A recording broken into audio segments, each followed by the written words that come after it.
Hey everyone, good evening and thank you for joining us for this Northland Virtual Legislative Town Hall. Tonight you'll hear from 4 elected officials representing the Northland in the Missouri General Assembly. After introductions themselves, they will recap the 2021 legislative session, highlighting major bills that passed, those that failed, and the state's budget. We will finish by posing your questions to them. Without further ado, here are your Northland elected leaders. And we'll start off with Representative Nurrenbern. Good evening. I am Maggie Nurrenbern. Thank you so much for joining us on this beautiful evening. I know you could be outside, but thank you for being involved with the legislative process and figuring out what's happening in Jefferson City and what you can do as well. So I am a freshman representative and I represent District 15, which is Gladstone and Kansas City North, also Oakview and the surrounding villages there. As I was just elected in November of 2020, it was an interesting first session for sure. And just to briefly tell you about my committees I served on the Budget Committee, as well as elementary and secondary education. So I look forward to digging into those issues more this evening. Fantastic. Now, Representative Rogers. Hi, Wes Rogers, State Representative for the 18th District, which is southwestern Clay County, including Avondale, North Kansas City, and most of my district is in the city of Kansas City. I'm in my second term, and I've got to say before we get started, our 2 freshmen, Maggie Nurrenbern and Aune, are fantastic, and we're just really lucky to have them here. Fantastic. Now, Representative Aune. Good evening. I am Aune. I represent the 14th district in the Northland, which is mostly Platte County and just a little bit of Clay. My district runs from the river, so Riverside all the way up to about Tiffany Springs. And on the east side, Platte Purchase is kind of the dividing line. And on the west side, we kind of go into Platte Woods, near Parkville, kind of a little bit into Parkville, a little janky on the west side.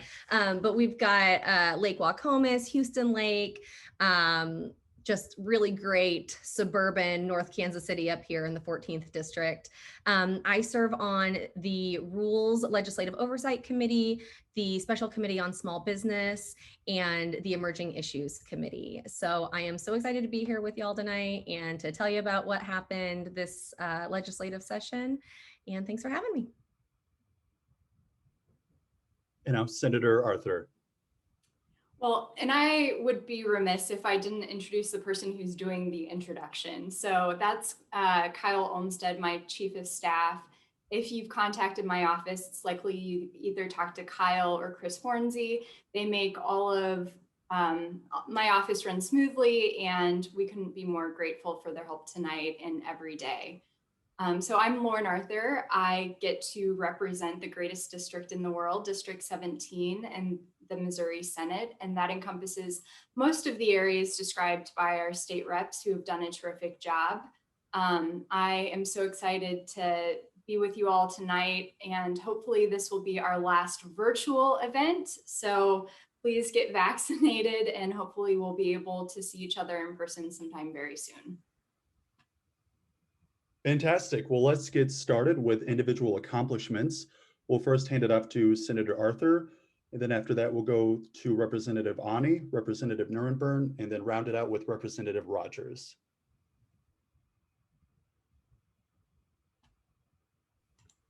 Thanks so much. I was able to add a couple of pieces of legislation to omnibus bills.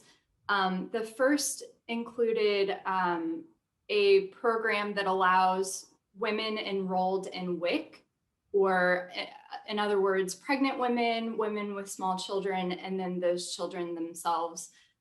They now have access to vouchers that they can use at local farmers markets. And I think it's great for our local farmers. It's great for our community and economy. And most importantly, it allows those women and their children to have access to nutritional food. So we got that accomplished this year. And we also included some language that helps eliminate barriers to affordable childcare. So we know a lot of people dropped out of the workforce. And for so many, it makes more financial sense for them to stay home than to pay for childcare and see so much of their wages being eaten up by those childcare expenses. So we created a program called the Hand Up program, or we renewed that program, and families in Clay County, Jasper County, and Greene County will now not be penalized if they earn a certain amount. They'll become newly eligible for additional childcare benefits. And so we think this is a great way to encourage people back into the workforce and make sure that our children are also receiving the care they need so that they're ready when they start school. And then lastly, I'm really proud that finally we got something called an earned income tax credit across the finish line. And that was added to a bill called Wayfair. So not to get too far into the weeds, but if I go up to, a store in Liberty, I am going to purchase something and pay a sales tax, and then that store will remit that sales tax to the state. I can go online, shop for the same item, and not have to pay a sales tax. So there was this real competitive disadvantage for our brick and mortar stores. Wayfair is a court case that said, yes, you could collect sales tax or use tax on those online purchases. And so finally, we were able to pass a Wayfair bill. It would have been my preference to just pass that clean, but there were a lot of disagreements about how the new money collected should be used. And of course, some of my Republican colleagues insisted that it should go towards tax cuts. I wanted to help provide real tax relief for working families, and an earned income tax cut or credit is one way to provide real relief for lower income and middle class families. So I'm glad that that went across the finish line with the Wayfair bill, and I'm hopeful that it will help encourage people to work hard, but also to have a little extra money in their pocket for basic necessities.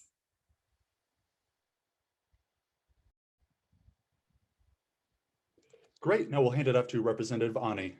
Awesome. So as a freshman in the super minority, it is not super easy to get legislation across the finish line. I am so proud to share that I did get one piece of legislation passed this year. My name's not on it, but that doesn't matter.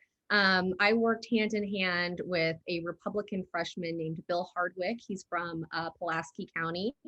On the Missouri Cybersecurity Act. At the very beginning of this year, we felt really passionately about passing something that was truly bipartisan within our freshman class, and B, Bill and I really kind of got to talking about things that we kind of see eye to eye on, and cybersecurity is one of those things. So what we did is we created a piece of legislation that will create a cybersecurity commission in the state of Missouri. It's really sort of designed to be a public-private sort of working organization that provides insights and best practices into cybersecurity across the state in multiple facets of our state, whether it is, our defense capabilities, so what we're doing militarily in the state, whether it is healthcare data, education. For those of you in the Park Hill School District, you know that we lost 2 days of school this year because of a cyber attack. That is crazy, and that's not okay. We need to make sure that our infrastructure in Missouri is strong. And so this is a piece of legislation I'm super proud. We got it amended on to SB 49, and it is hopefully going to be signed into law here pretty soon. So that is my big accomplishment this year. Fantastic. Yeah, I'm sorry. I'll go ahead and I was ready to jump in. I just wanted to echo what Representative Aune said. As a member of the super minority, it can be tough to get stuff done, but I truly think Senator Arthur, I certainly watched her on the sidelines for several years and saw just the amazing work she was doing for working families, and her achievements and accomplishments this year, getting so much of that language through really to help those in our community who are doing what they can to make ends meet and be productive members of society. We recognize how important those relationships are across the aisle, and this Northland delegation really does a great job of that. I'll just speak really briefly about one bill. I had my little baby step was getting a bill heard, and that was a bipartisan push. And it's really a push to make sure that we can have better representation for working families, specifically legislators who have small children. And so the FEC back in 2018, they approved being able to use campaign funds to cover campaign-related childcare, as well as duties while in office. And so we had a bill this year, me along with a Republican colleague, we had a bill that would essentially just match our MEC, or our Missouri Ethics Commission rules, with the FEC. Again, with the end goal of having better representation for families, with childcare so often being that prohibitive barrier that doesn't allow people to run for office. Really, I would say some of my successes this year were really done at the committee level. I was a teacher with the North Kansas City schools up until December. I taught at North Kansas City High School. And so much language this year was moving through the legislature that would really tie the hands of our local school districts. And so I was able to hopefully bring just an important perspective as an educator, as a mom with 3 young children, who are starting in our public schools, to really just share information. I think I probably said more than anything during education committees, just, hey, I want to share a point of information to clarify a misunderstanding or a misrepresentation, but certainly doing what I can to really move public education in Missouri forward. Fantastic. Now we'll hand it over to Representative Rogers. Yeah, so I was really excited about name, image, and likeness legislation this year, and you may have seen that in the news. That is allowing college athletes to compensate from their name, image, and likeness. So, a lot of people think of that as being, Mizzou football and basketball, which it is. But how it actually got started was through women's sports in California, where these athletes were great enough that they could go to the Olympics, but they couldn't even afford a house and they were living in their car. So we got a legislation done this year that will allow athletes, whether it's from somebody at William Jewell to somebody at Mizzou, to get paid for their name, image, and likeness, just like every other student in their school. It was a bipartisan effort. Nick Schwartz carried the bill in the House, and he did a great job. Senator Razor, my roommate and best pal in the Senate, carried it in the Senate. And a cool personal experience for me is we got to work directly with Coach Drinkwitz at Mizzou to get it done. So I'm really glad that finally got done my 3rd year here, and I think it's going to help our local students. Fantastic. Now we will pivot to legislation that did not make it past the finish line, whether that be, a good bill or a bad bill. So we'll start off with Representative Aune, then go to Representative Nurrenbern, Representative Rogers, and then finish up with Senator Arthur.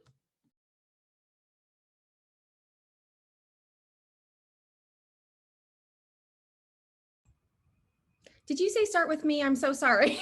Oh, no, sorry about that. Yes, Representative Aune, if you could. Well, that would make sense why no one else is speaking. So I'd love to start. So some of the, and I'm just looking at our notes here, and it looks like I don't know what I wrote for that. So some of the things that didn't, oh, there it is, that didn't get across the finish line would the biggest one I would say that I probably spent the most amount of time on, because it came through my committee, would be the anti-trans legislation that we saw that would prevent trans student athletes from participating in a sport on a team with a gender of their choice. That was a piece of legislation that we genuinely had to fight pretty hard against. What was being proposed was an HJR, which meant it would put this to a vote of the people. And what we know is that when legislation like this gets put to a vote of the people and big campaigns, statewide campaigns are run on it, it really is detrimental to the mental health of students across the state. So that is the biggest one. The other one that I would say, closing the domestic violence loophole. That's one that we were really hopeful for. Republican was carrying that legislation in the House this year. We were really hoping to get that across the finish line. It did not. A few other things include Rush Limbaugh Day. Glad we kept that one off the books this year. And some of the bigger ones are election reform. The GOP had a big push to reform the initiative petition process, as well as require voter identification. And that did not get past the finish line. There have been rumors about a special session for that one, though. So I guess we'll see. I'll jump right in with one that did not pass, but I just saw today a call for a special session on. So and from this group, I've seen a lot of messages about this, but essentially some of the censorship bills that have been out there to specifically ban any teaching of critical race theory, 1619 Project, and I also saw some questions that you all had in the chat about that as well. So I just want to briefly speak to those. As I mentioned just today, the chair, both in the Senate and the House, called for a special education, saying this is, imperative we get back to Jefferson City to pass this legislation to ban this. Essentially to give some background on this is essentially prohibiting schools from teaching any curriculum that highlights some of the aspects of history that are too often overlooked, specifically slavery and racism. The 1619 Project, most interestingly, it was something that I'd read some excerpts about, but it wasn't until I saw a bill come out specifically banning it that I decided to download the podcast, and I listened to it on my drives back and forth to Jefferson City. And it's really it talks about where we've been, the good, the bad, the ugly, but really with that understanding that we have to know where we've been to understand where we are going. The interesting thing, I think, like I say, ironically, is this is probably just causing more people to dig into critical race theory, the 1619 Project.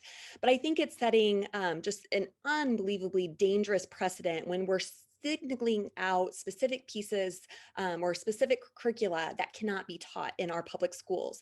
And I think it's so imperative that we leave these decisions to local school districts to make the best decisions for their students and for their families.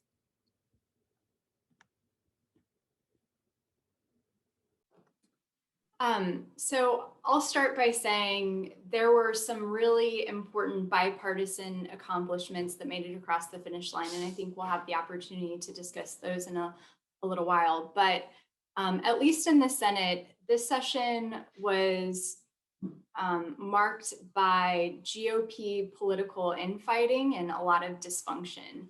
And so that prevented some really important legislation from passing. I'm sure you all have heard a lot about the Medicaid program in the last few months. And there are two issues along those lines that might interest you and are super important to our state. So the first is Medicaid expansion, obviously. And on the Senate side, we made multiple attempts to add back in the funding during the appropriations process so that we would cover that newly expanded eligible population. And as you all know, voters went to the polls, overwhelmingly approved Medicaid expansion. And now in our Constitution, it says there's a new population of people who fall in that Medicaid gap. So basically the working poor, and that they should qualify for Medicaid. It's in our Constitution. Republicans refuse to fund that additional population in our budget. And so now I'm sure you've heard there is a lawsuit, and hopefully we will have the opportunity once the courts rule. And I feel optimistic that they are going to agree with the Democrats and some of the Republicans in the Senate who did the right thing and say, yes, we do have to pay for services for this population. So once that happens, if that happens, then the legislature will have an opportunity to come back and do something called the supplemental budget, and that will help fund the remaining Medicaid program so it doesn't run out of money. The other thing with Medicaid that did not pass, and this is solely the result of sort of that GOP infighting and dysfunction that I mentioned just a few minutes ago, involves something called the Federal Reimbursement Allowance. And that is a tax that our healthcare providers have imposed on themselves. And with that additional about $1.5 billion, they're able to draw down an additional $3 billion in federal funds for our Medicaid program. So our Medicaid program really depends on having this FRA tax renewed. And for the last 30 years, this tax has been renewed in the legislature without any sort of controversy. Sometimes people will play political games and hijack it, but we all know that it is so important to our state's budget and the Medicaid population that we have to renew the FRA. This year, a Republican senator added language that bans the Medicaid program from funding abortions, which is already prohibited under law. And then he added additional language that basically says Medicaid can't pay for certain kinds of contraceptives. And so he claimed that this was a pro-life issue and it should be an abortion, where you stand on abortion litmus test. And the Republican senators were unable to find a path to make that faction happy, and the other faction of the Senate that just wanted to pass a clean FRA. Because there is fear that that additional amendment, not only is it bad because we shouldn't deny people things like contraceptives, but it also has the potential to jeopardize our ability to pull down that money because we might be out of compliance with the federal law.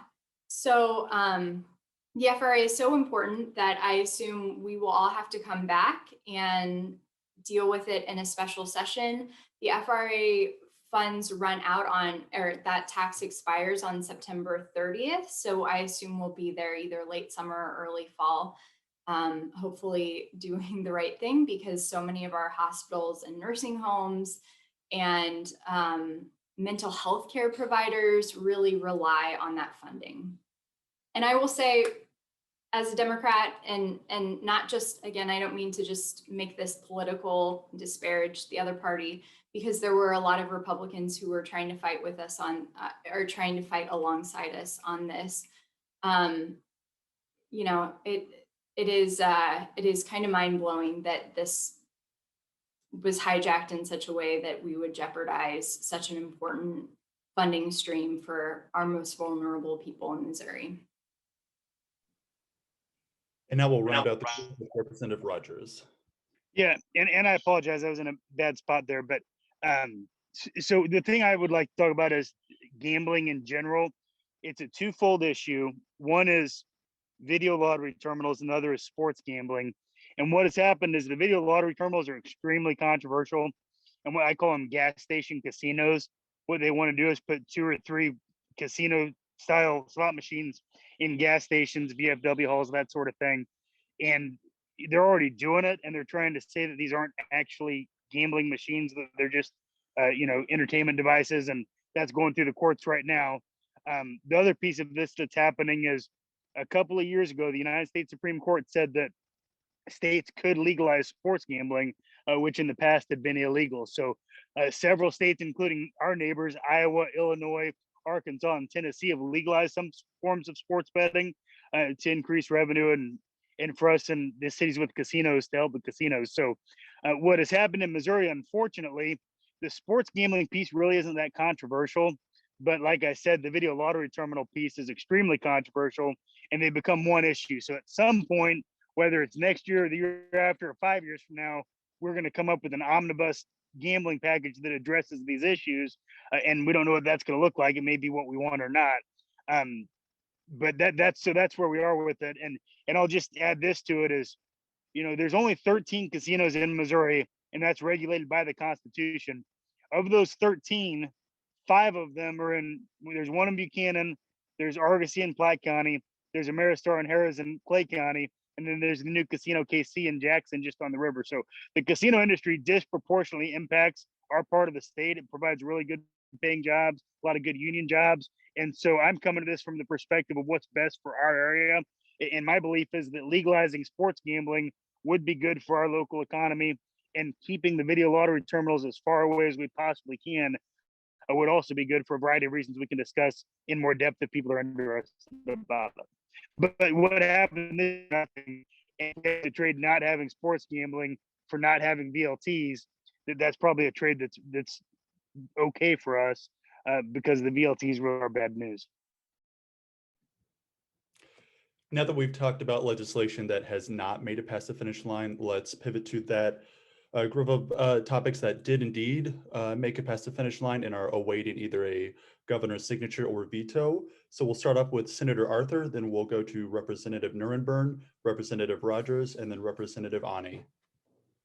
Thanks. So, like I mentioned, thanks to the hard work of people coming together and finding compromise and trying to work across the aisle, there were a number of big ticket items that will likely become law or that made it across the finish line, and it's up to the governor to sign or veto.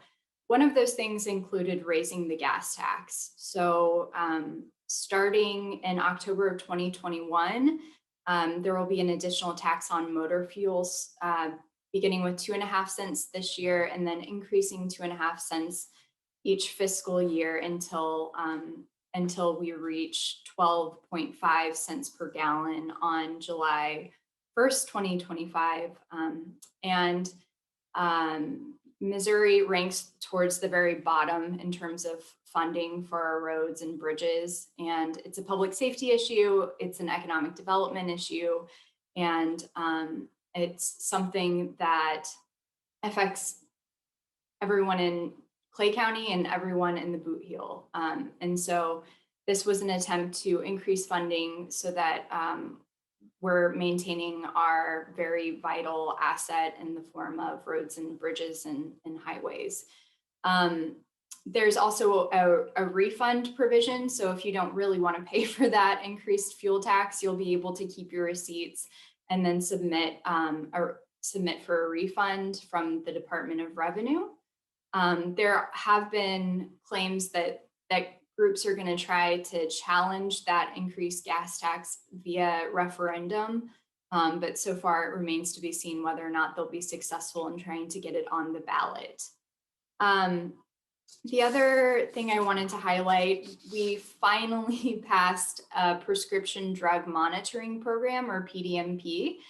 And that makes us 50th in the country in terms of finally getting a PDMP. So we were last, but it's still an important tool. A statewide PDMP is still an important tool in ensuring that people aren't abusing opioids, and that after years and years and years of compromise, it finally got to a place where it addressed privacy concerns, but also could be used as a tool to make sure that we're doing everything we can to combat the opioid crisis.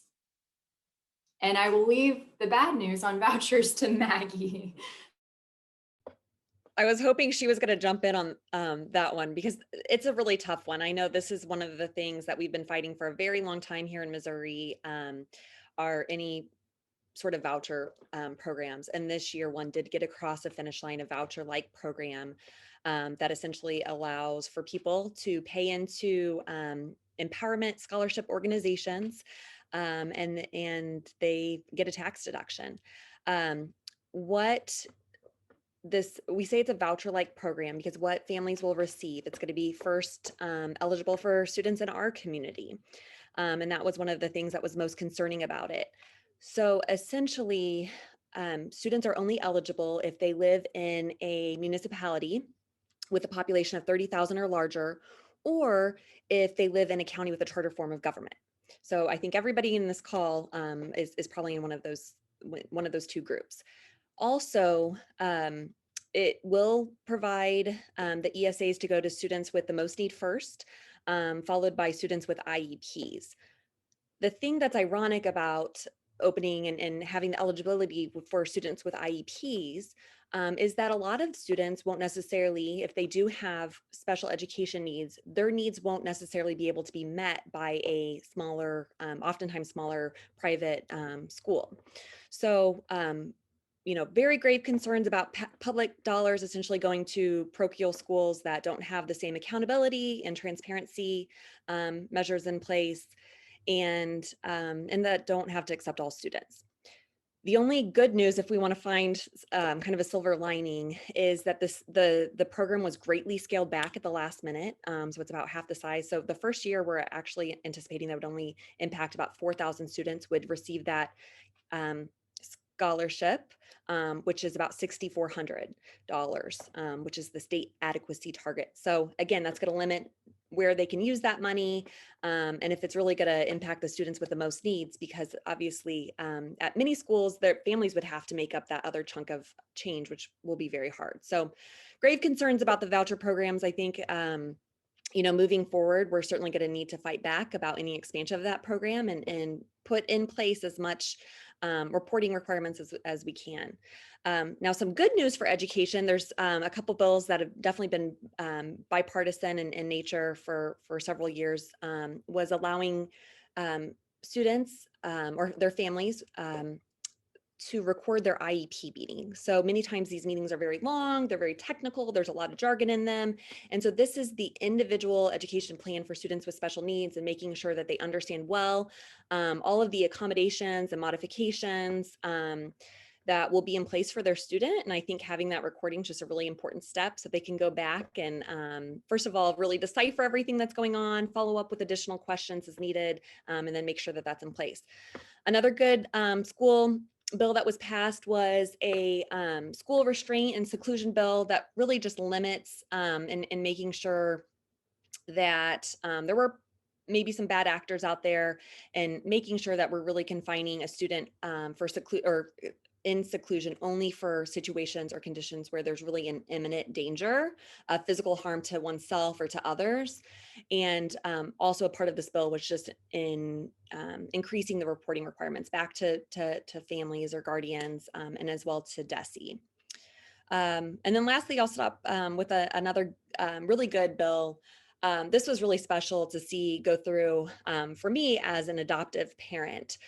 We passed House Bill 429. It was, I think, the first bill that made it through both the House and the Senate, that would expand eligibility for a tax credit of up to $10,000 to help offset adoption costs. It also grants foster families with a tax deduction to help defer some of those costs that are needed for foster families. Sometimes there's a call late at night and you have to run out and get a car seat, a crib. Maybe you have to scale back your job and to meet the needs of the kiddo that's in your care. And so I think that's a really great thing to hopefully help incentivize more families to consider being foster families, and also consider accepting a child into their home and helping more kiddos find their forever family through adoption. Just an important thing to note, as I'm a big advocate and proponent of making sure that we understand how many kids in our state are really in need of care. Just in our foster care system alone, with the Department of Social Services, we have nearly 2,500 kiddos that are waiting for adoption. So this was certainly something really positive that came out of this legislative session.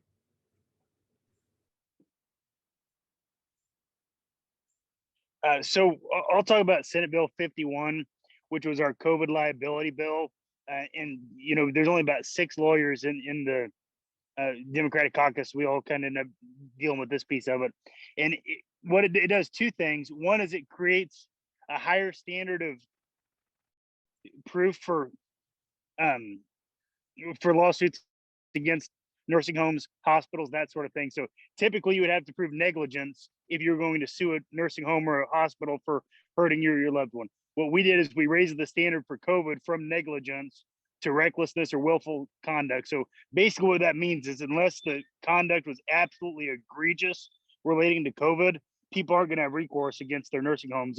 And so we flat out created blanket immunity for negligent nursing homes when it comes to COVID. And I just can't stress how appalling I find that. The other thing that we did was we created the same standard. So instead of negligence, we went to recklessness or willful conduct for premises liability lawsuits for places, brick and mortar, so a place like Home Depot or a restaurant or someplace like that. If they were just negligent and you got COVID there, then there's no lawsuit. They're immune from that. They would have to be reckless or willful in doing so. And I was a little more sympathetic on that for a couple of reasons. One is it's unusual anyway for someone to prove that they caught an infectious disease at a brick and mortar store. And so any COVID lawsuit probably frankly would have been a stretch anyway. So I just would have taken those off the table. So in a dream world, we would have continued to hold negligent nursing homes and hospitals accountable, and we would have given more protection to brick and mortars for premises liability lawsuits. What we did is we used the same standard for both, which is recklessness or willful conduct, and it's going to be very difficult for somebody to protect themselves if a negligent healthcare provider hurt them from COVID. So I will start with one of the biggest headlines of the session, which is the Second Amendment Preservation Act, which passed. Also known as SAPA. This is something that I think that most of us in the Democratic caucus had our eyes on from day one. And it kind of sat in the Senate for a while because it was one of the first things that the House passed this year. And the Second Amendment Preservation Act, for all intents and purposes, essentially nullifies federal gun laws. And it basically says that if you're in Missouri, you don't, any gun laws that come down from the federal government don't apply to you because your Second Amendment right is the most important, apparently. So what this does is it also it has a provision in it where folks could, let me start over. If a law enforcement entity were to make the decision that a member of their community should no longer have access to a firearm in a moment of maybe a mental health crisis or something else is going on, and they take those firearms from that person in that moment, that person could sue the law enforcement entity for infringing on their Second Amendment rights, up to $50,000. One of the things that we've been screaming for months is that the Second Amendment Preservation Act defunds the police. It gives people a mechanism to take money, public money, from police departments for following federal firearms laws. It puts law enforcement agencies in a really tough spot. So that is one thing that did get past the finish line. That is not something that I'm happy about, certainly.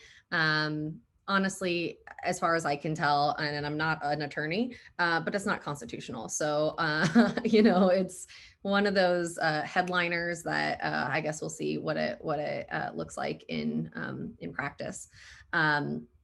A few of the other things that did go through, SB 5360 was a police reform bill. There were some good stuff in it.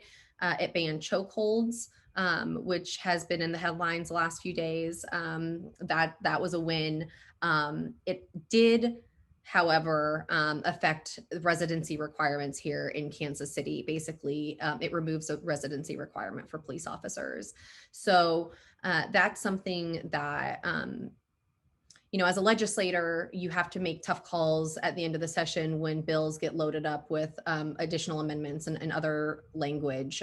This was one of those situations. We were forced to take a vote on the same bill that contained banning chokeholds and stripped the residency requirement from Kansas City. That was a really tough vote for Kansas Citians. And we were split a little bit.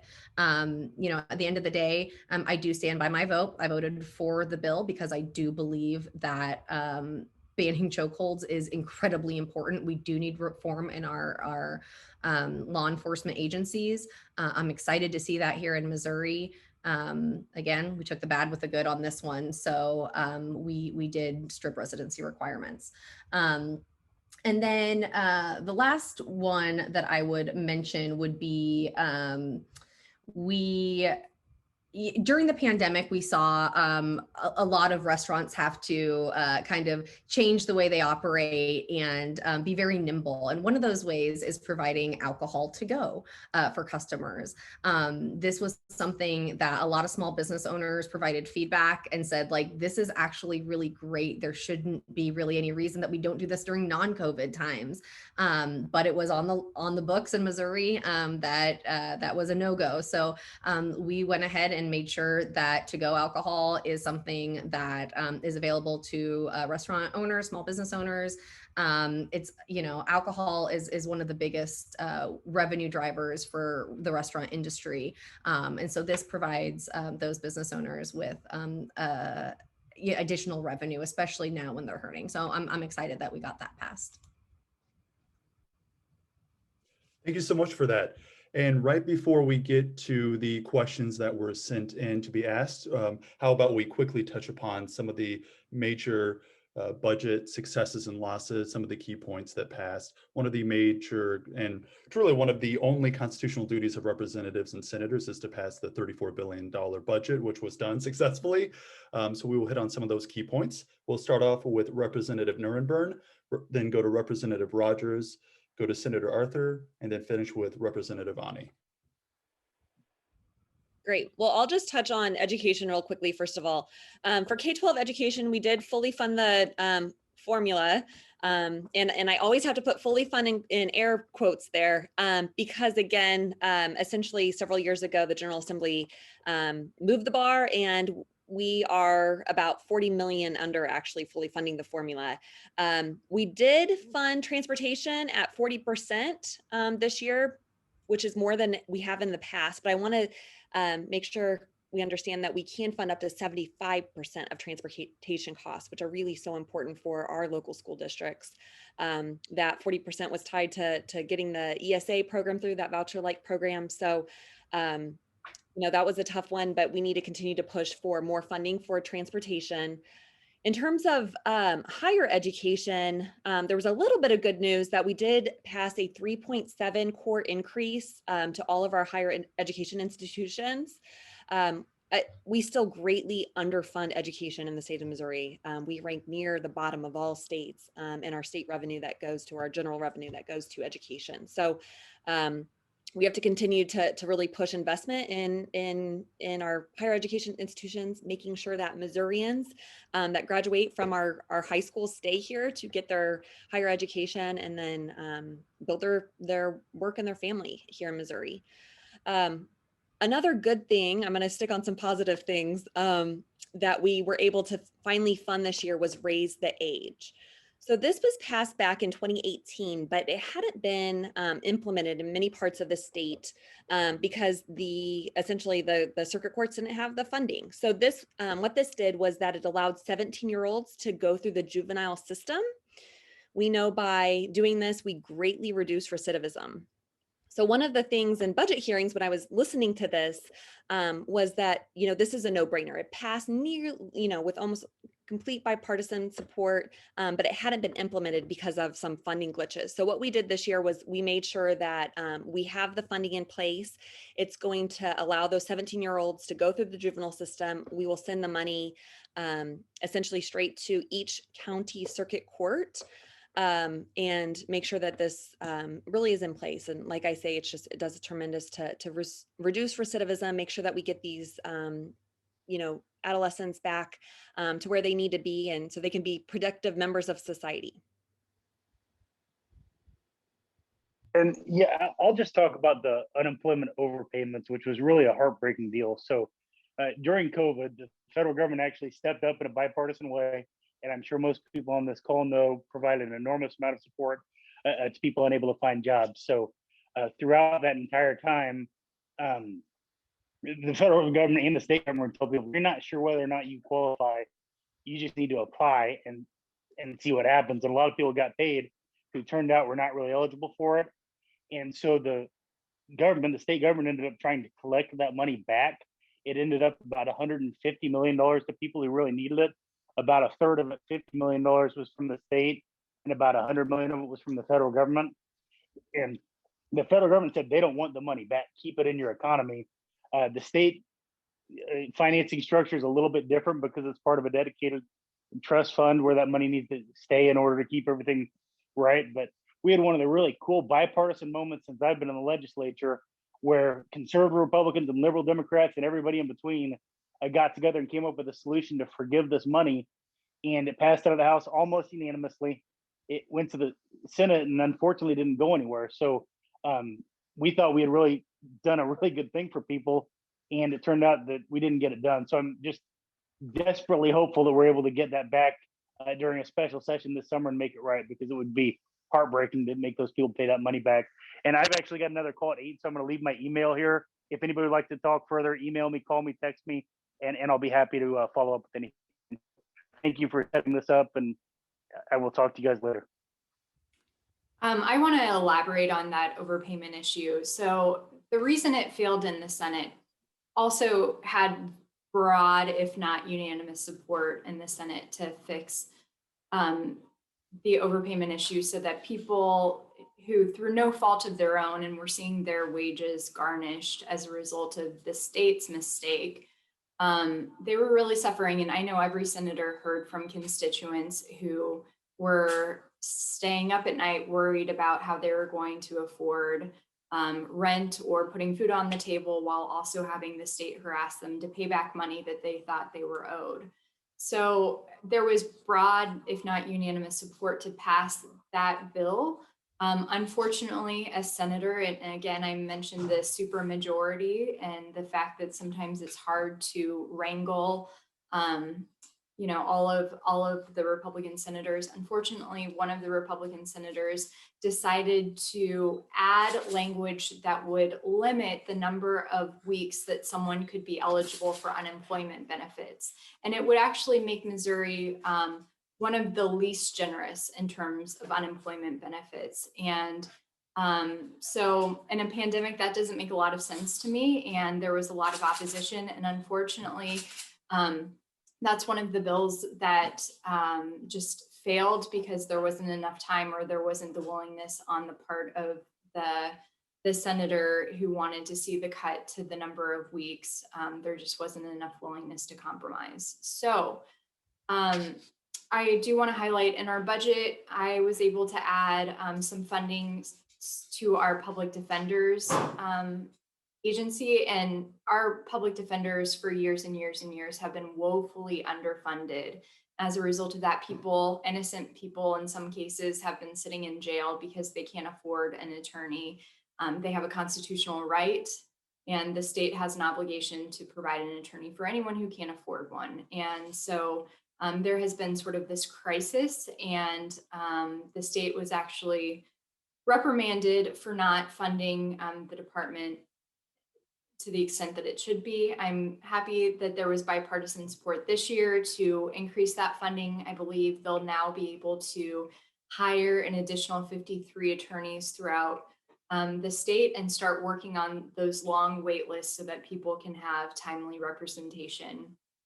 Also added money for the A+ program, so that high schoolers who have qualified for A+ and are enrolled in dual enrollment or dual credit programs, they'll be able to use that scholarship money in high school instead of having to wait to take those courses and have them paid for with A+ and after graduation.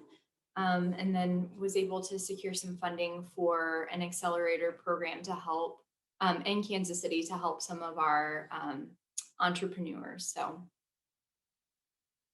I think we have just a little bit of time left for questions, and I will echo Wes's sentiments that if you have anything that else you'd like to know about, or anything we didn't cover, or you have questions about some of our weird acronyms, feel free to reach out and email us, and we'll be happy to either set up a time or respond to you either via email or by call.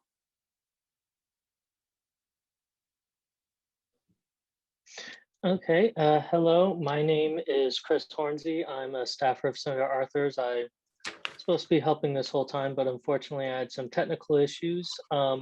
We are going to go through with what little time we have left with some of the questions. As we heard from Senator Arthur and the representatives, there was a lot of bipartisan work done in this last session, and obviously, that was tremendous for the state of Missouri. And the question is, has this bipartisanship built on progress that has been made in the past? And are you hopeful that it will continue to be made, particularly with rural representatives? I'll jump in there and start answering that one. So as we've heard throughout this evening, there was, several really important bills that got through because of the support from Democrats, specifically the gas tax, which is just so key in really helping with our infrastructure, our roads and our bridges here in the Northland and across our state, as well as finally getting through the PDMP, the Prescription Drug Monitoring Program. So again, those were victories that have really been hard fought and could only be done with the support of Democrats. In terms of continuing to work across the aisle, Senator Arthur has done such an incredible job, and a lot of the successes she's talked about, both through legislation and through the budget process, it's only done with reaching across the aisle. I think there is a lot of appetite for the Republicans to continue to work with the Democrats. What we are recognizing is that there is ever increasing growing to really have three caucuses in the General Assembly. Really, the conservative Republicans who are willing to reach across the aisle and make some concessions to get their legislation through and do what's best for moving Missouri forward. And then Democrats who realize that if we aren't working with the Republicans, then we're not getting anything done. So Representative Aune mentioned this at the beginning, but we are new. I think sometimes we do enter with our rose-colored glasses and sometimes not, but recognizing how important it is to build those relationships. So we formed a freshman bipartisan caucus, and she mentioned one of the things that was able to get through was that cybersecurity task force. There's a lot of work to be done with rural broadband, and there's a lot of appetite for Republicans who live in our rural communities to work to get rural broadband going. And I think that moving forward, we really see with Medicaid expansion how important that's going to be for our rural communities and keeping our rural hospitals open. And so we see tremendous support. There's people who say they didn't necessarily vote for Medicaid expansion, but now that it is in our Constitution, making sure that that gets implemented. So I think those numbers speak volumes, jobs speak volumes, and I think we really have to continue pushing and making sure that what's best in our rural communities oftentimes is what helps those who live in the most urban communities as well as suburban communities, and really focusing on those issues that we can work together. Yeah, I'll just jump in as well. So Maggie is a co-chair of that freshman bipartisan caucus. And I'm just so grateful for her leadership on that. And it's been a great way to connect with Republicans across the aisle, especially we have a really big freshman class on both sides of the aisle this year. So there are a ton of us. And honestly, the stronger relationships we can build with one another, I genuinely think that the future of Missouri depends on these relationships that we're building. And I think that, the more we're able to reach across the aisle and be willing to work with one another, the more we'll be able to get done that actually benefits the majority of Missourians and not just the few. So I have a lot of hope for bipartisanship. I know that it looks a little different in the Senate, so I'll let Senator Arthur speak on that a little bit, but I'm hopeful in the House.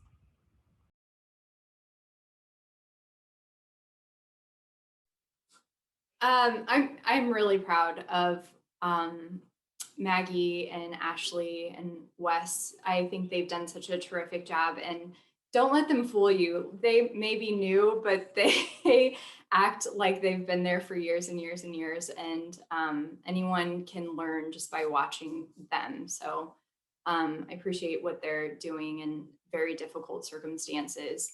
The Senate is sort of a unique beast in that there are senators tend to be a little more independent on issues, and so there are more opportunities. You may vote with the person who's sitting to your left and is a Republican on one bill, and you vote differently than the Republican to your right. There's less division along party lines, I guess, which is, in my opinion, a good thing for the state. But like and so there are multiple opportunities, and the most important thing I can do is build relationships and try to find those commonalities and pass legislation that helps people, and I think is common sense and represents the majority of where Missourians are on a given issue. I will, so with that, all of that being said, I will say that I am concerned and disheartened by some of the anti-democratic actions taken by some of my Republican colleagues.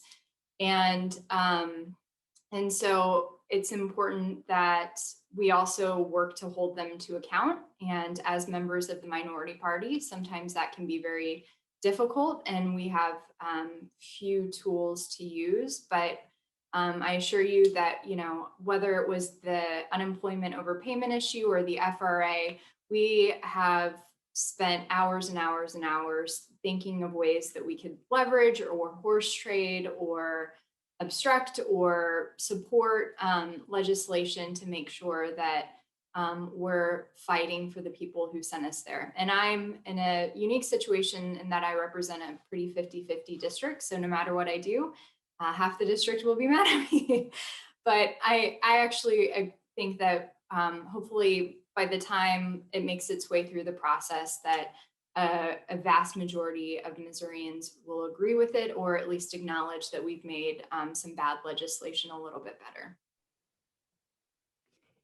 One question we received pretty often, and one that I think may have a consensus answer, is how likely is a special session and what topics might be included? And I'll throw that to the group. I'll jump in on that one. So like I mentioned, we absolutely will have a special session on the FRA, and the governor is empowered to write these calls as narrowly and specifically as he wants. So if he wants to pass a clean FRA, he can do so. He can also call us back for a special session on unemployment benefit, that overpayment issue. And I hope he does that, even though I think he doesn't need to do that. I think his administration can waive that overpayment on their own. But you know, the governor is empowered at this moment to make those kinds of decisions. I assume we'll be back. I mean, we definitely will be back for the FRA, and it's possible that we are also dealing with some other issues concurrently. I just want to say that it is very frustrating to see the business of the legislature not get done during the legislative term. So every time, and when you see that, you know, that lawmakers are called back for a special session, know that that is costing more taxpayer money. And so it's ironic for so many who complain or who claim to be fiscal conservatives to say, well, we're going to now spend money on making sure we call every lawmaker back. We don't even have a plan, necessarily worked out, because that's happened before. But we're going to, bring everybody back and pay their per diem, their mileage to get to Jefferson City. And that's frustrating. So I hope, if the one thing that we do have to do is pass that clean FRA, that we go back for that, and that alone, you will see lawmaker after lawmaker coming forward right now and asking that the governor call us back for special sessions. But I think a lot of those ideas and legislation need to be hashed out here during the interim. They need to be hashed out through the regular legislative process, through committees, pass them through the House and the Senate, and that's how we form good legislation. So anything that's hurriedly, rushed through during a special session, I think is quite frankly quite dangerous. I don't really have a whole lot to add to that. I think that we may be called back for some special sessions this year, and I guess we'll just have to roll with those punches.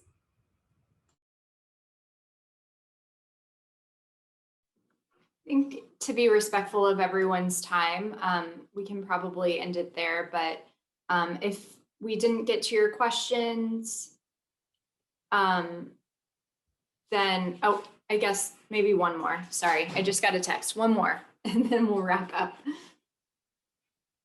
Okay, this question, often changes in state law, changes in state law occur through the initiative petition process, such as the voters enacted Medicaid expansion, they repealed right to work, and they had previously opposed a gas tax. But There are concerns about reforms to inhibit this tool for the people. Are you hopeful to prohibit these reforms that make it more difficult for people to hold state government accountable? I will jump in first and say I'm not super hopeful that we'll be able to block this legislation. It did pass through the House, unfortunately, obviously on party lines, but this is something that I do believe that the Republicans expected to pass this regular session. I think that they were caught a little off guard by the fact that it didn't make it through the Senate, and I do think it's a huge priority. So I do have some concerns about our ability to keep that one at bay.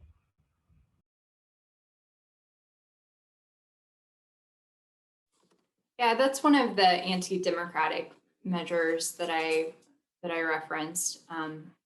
It is a priority. I assume that we'll have to have that battle sometime next year, and I'm hopeful that we can stop it in the Senate, but not especially optimistic.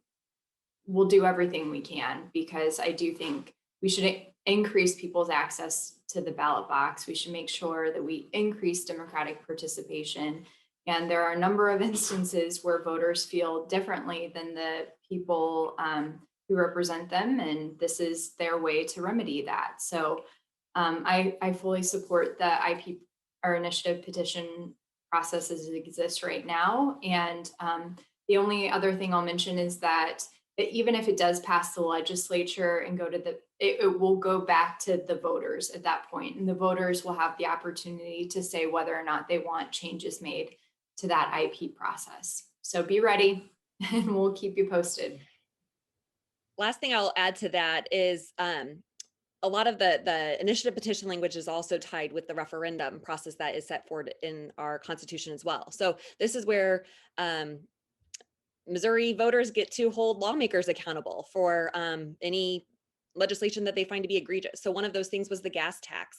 And right now, that process has started. So some conservative groups are wanting to get that language together to start collecting signatures for a referendum. And so I think it's really important to always be cognizant that of the fact that the pendulum swings. Democrats were in charge for a long time, and that was a process that where Republicans could hold the Democrats who were in power in place. Same thing when Republicans are in charge, that voters can hold them accountable. So the interesting thing right now is that this is a really conservative group that says, no, we don't want the gas tax, and we want to put this back on the ballot for people to vote on it. So it happens both ways, and I think that will be, if that happens to end up on the ballot, that will just be really actually important in the fact that recognizing how important that direct democracy is. Also saying that Missouri voters do a great job of being involved in the process, gathering signatures, mobilizing people to, when needed to vote. So I know we're short on time, so I'll wrap it up there. I meant to mention this, I'd be remiss. It's late in the evening. I know it's finally getting nice out, but one of my favorite things to do when I was in session, or I should say when we were in session, but the House was out and the Senate was still in, was to stream the audio late at night. And so many times I would hear Senator Arthur. And if you have not had the opportunity on a cold January, February, March evening, because they were holding the floor there very early, to hear her talk about food, that is a delight. So I don't know how those audio recordings are saved or if your office can put some of them together, but her discussion of barbecue is very thorough. I know Greg Razor jumped into some of those and it was amazing. And also her really detailed description of the tacos that you receive at In a Tub, I think was another personal highlight of mine. So thank you so much everybody for joining. As everybody said, please reach out with any questions or concerns, and I'll just wrap up my comments there. I guarantee you will have much better things to do than go back and listen to my Senate filibusters. But I do whatever I can to promote the Northland, including talking about In a Tub. But again, I'm so proud to be part of this Northland delegation, and hope that you all have confidence in us and want to serve you to the best of our ability. So please stay engaged.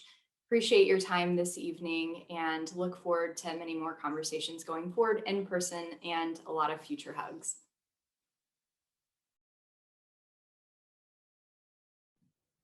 And with that, we will wrap up the town hall after Representative Aune gives a goodbye speech. I just want to quickly note, if anyone would like contact information, please feel free to go to house.mo.gov for representatives or senate.mo.gov for Senate information. Both websites also have a Find Your Legislator tool if you're a little bit unsure which district you fall in. And I'll just say a quick goodbye. Thank you all so much for joining us this evening. I'm so grateful for everyone who takes time out of their day to participate in our democracy. I know it can be very confusing. It can be very frustrating, especially being a Democrat in a red state. I know we're so grateful for your participation. We're so grateful that you're here and you're learning and you've joined us. And please keep it up. If there's anything that my office can do for you, if there's anything that you need, we're here for you and we'd love to help. So thanks. And I hope everyone has a great week. Good night.